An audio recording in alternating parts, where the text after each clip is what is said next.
Εγώ γνωρίζω δηλαδή την περίοδο της Χούντας από το 1971 μέχρι το 1974 τη μεταπολίτευση στην Αθήνα. Το προηγούμενο διάστημα, ας πούμε, από το 1971 μέχρι το 1968 που ήμουνα φαντάρος, παρότι είχα την εικόνα, ας πούμε, της οικοδομής και τα λοιπά, γιατί αν έπαιρνα καμιά άδεια, ας πούμε, πήγαινα για μεροκάματο και τα λοιπά, πολύ δύσκολα έπρεπε να πας σε δικό σου προοδευτικό κόσμο, αριστερό, για να πάρει μεροκάματο. Είχαν όλες τις εταιρείες, όλες τις υπεργολαβίες, γι' αυτό και μεγαλούρισε η καταποκοπή δουλειά η φατούρα, δημιουργήθηκε με το κυνηγητό και τη δίωξη των προοδευτικών ανθρώπων. Δεν τους έπαιρνε για μεροκάματο κανένας. Εγώ το 1971 που πήγα στην Αθήνα, πήγα σε Μετελλήνιους που θεωρούνταν, ας πούμε, η Μετελλήνη κόκκινο νησί εκείνη την εποχή, ας πούμε, για να ορθοπηδήσω, παρότι ήμουνα, λέω, από τους πρώτους και Σάββατο να πήγαινα όταν δημιουργήθηκε το πενθήμερο στην Αθήνα, ας πούμε, με επαναστατικό δικαίωμα χωρίς νομοθεσία κτλ. Γιατί ήμουνα μυστρή που έκτιζα 40 μέτρα την ημέρα. Το δύσκολο εδώ ήταν ότι οι παιδί ήταν μόνιμα υπεργολάβοι που είχαν σωματεία κτιστών, μπετατζίδων, αμακονιαστών, μπουγιατζίδων. Υπήρχε στο ενδιάμεσο η συνδικαλιστική σύνταξη.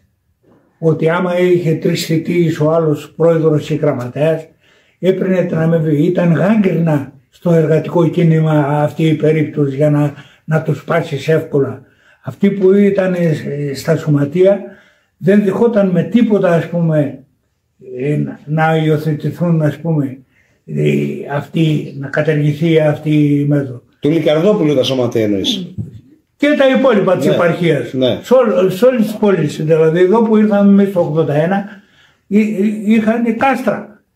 Ήταν ντόμος εδώ, ήταν και άνθρωποι που έπαιρναν και στα Γιάννα και στην Άρτα και τα λοιπά, που ήταν προέδροι των σωματείων και ήθελαν 1 χρόνο, 2 χρόνια για να συμπληρώσουν 3 θητείες πρόεδρος για να πάρει την εργατοπαρατηρίστικη σύνταξη.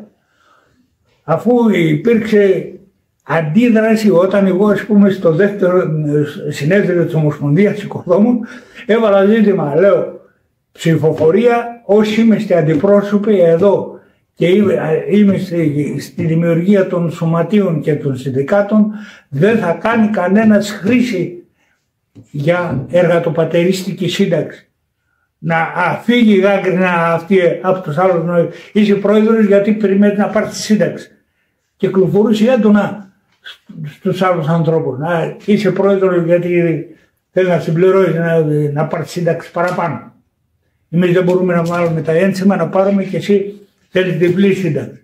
Είχαμε εδώ Καρακίτσο, Ζήκο, ας πούμε, που ήταν στα σωματεία του κτιστών, στο σωματείο Μπουγιατζίδων, ο Ζήκος δεξιός, ας πούμε, με το Μενάγια και λοιποί, ας πούμε, εκείνη την εποχή, μεγαλοργούσαν. Έλεγαν μαζί με το Παπαϊωάννου το εργατικό κέντρο εδώ.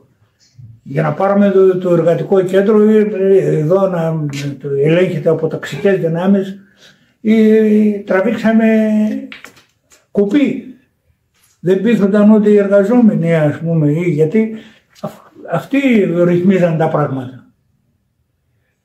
Στη θητεία τη δική μας, ας πούμε, όταν κατοχυρώθηκε, ας πούμε, να παίρνει το χειμερινό επίδομα λόγω καιρικών συνθηκών των οικοδόμων, ας πούμε, είχα καταφέρει τον ΟΑΕΔ, ας πούμε, το ΙΚΑ να έρχεται να πληρώνει στο εργατικό κέντρο. Κρατάγανε με σειρά στον ΟΑΕΔ. Ο ΟΑΕΔ ήταν κάστρο, του είχαν σαν επιχείρημα, δεν ήταν για τον, παρότι ήταν φορέας των εργαζομένων, ήταν φορέας εκμετάλλευση. Για να πάρει ένα χαρτάκι για να πάει να πληρωθεί ταμείο ανεργίας κτλ. Έπρεπε κάπου να κομπήσει κάπου, να έχει πρόσβαση. Γι' αυτό και οι εργαζόμενοι, ας πούμε, ήταν δύσκολο να οργανωθούν. Έπρεπε να ξεπεράσεις όλα αυτά, να βγεις ανοιχτά, να βγεις στα χωριά, να κάνεις συζήτηση, κουβέντα. Εγώ ακόμα τώρα, άμα πάω, ας πούμε, στα χωριά, πρέπει να πιω 500 τσίπρα. Όλος ο κόσμος αυτό κρατάει, ας πούμε, τη μνήμη, τη γενιά, ας πούμε. Το 1974 είχε θέσει στο κίνημα 50 και 55 σύνταξη. Έχουν ξεχαστεί. Είχε κατώτερο σύνταξη 1.200 ευρώ, κατώτερη σύνταξη και όλα τα υπόλοιπα, ας πούμε, πεντήμερο και τα λοιπά. Σήμερα δεν λέει κανένας με καταγραμμένα αιτήματα, ας πούμε, τα οποία ακουμπάνε στους εργαζόμενους. Απλώς πάνε να εκμεταλλευτούν πολιτικά, χωρίς να βοηθάνε. Κύρια και πρώτο, ας πούμε, συνθήκες δουλειάς, αποσχόληση. Υπάρχει μεγάλο ποσοστό ανεργίας. Είχε θέσει το κίνημα κανένας νέος κάτω από 15 χρονών να πιάνει δουλειά. Σήμερα έχουν ξεχαστεί, έχουν αφαιθεί, δεν ξέρω, δηλαδή κάτι φταίει για την ενεργοποίηση, ας πούμε, του κινήματος. Εγώ τουλάχιστον δεν είμαι ευχαριστημένος από την όλη δράση, ας πούμε, και απάντηση σε αυτή την αντιμετώπιση που αντιμετωπίζουν οι εργαζόμενοι. Όλα τα πράγματα, ας πούμε, έχουν μπει, ας πούμε, στην κορυφή, δηλαδή εκλογικίστικα και μόνο. Δεν γίνεται εκλογικίστικα. Δεν ξέρω, μπορεί να έχω λάθος εγώ, αλλά πρέπει να πάρει μπροστά το κίνημα και να βάλει ζητήματα κατακτήσεων και δράσεις, ας πούμε, το επόμενο διάστημα. Αλλιώς θα έρθουν πιο δύσκολες μέρες. Θα λέμε, ας πούμε, αφήσαμε στις μέρες τις δικές μου στα 58 στη σύνταξη των βαριών και αντικεινών και έχει πάει στα 62. Με προοπτική να πάρει στα 67 στο σύνολο, γιατί αν δεν υπάρξει μέτωπο και σταθεροποίηση αυτή της κατάστασης, ας πούμε, εύκολο είναι, ας πούμε, το σύστημα χωρίς καμία αντίσταση, χωρίς καμία κόντρα να πάει στα 67 και στα 70.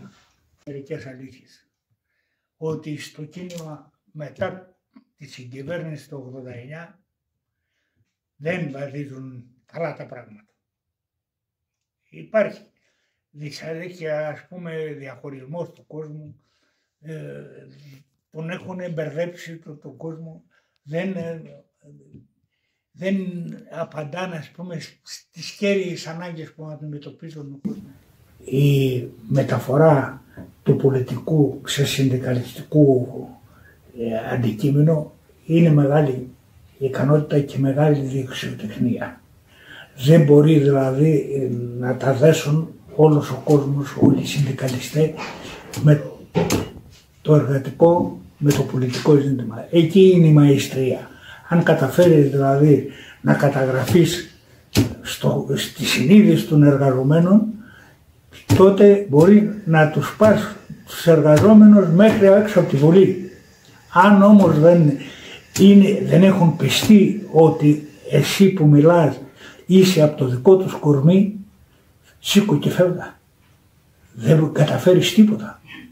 Αν σε αντιληφθούν ότι τα λες από εφέ και για εντυπώσεις και τα τύπο αυτιά, να το πούμε έτσι ομά, να είσαι κουταβάκι, θα σε αποξενώσει το ίδιο το κίνημα. Θα σε απορρίψει. Ή το θέλεις ή δεν το θέλεις. Εγώ τουλάχιστον είμαι ικανοποιημένος με το παραπάνω για την αμοιβή του κόσμου. Ακόμα οι γη μου, ας πούμε, που συνεχίζουν τη δουλειά, κόσμος χωρίς να έχουν αυτό, ή στη γη του Νίκο, τι λένε, ο μοναδικός που πέρασε. Αυτό η μεγαλύτερη ικανοποίηση. Τι Τίποτα δεν έχω κερδίσει.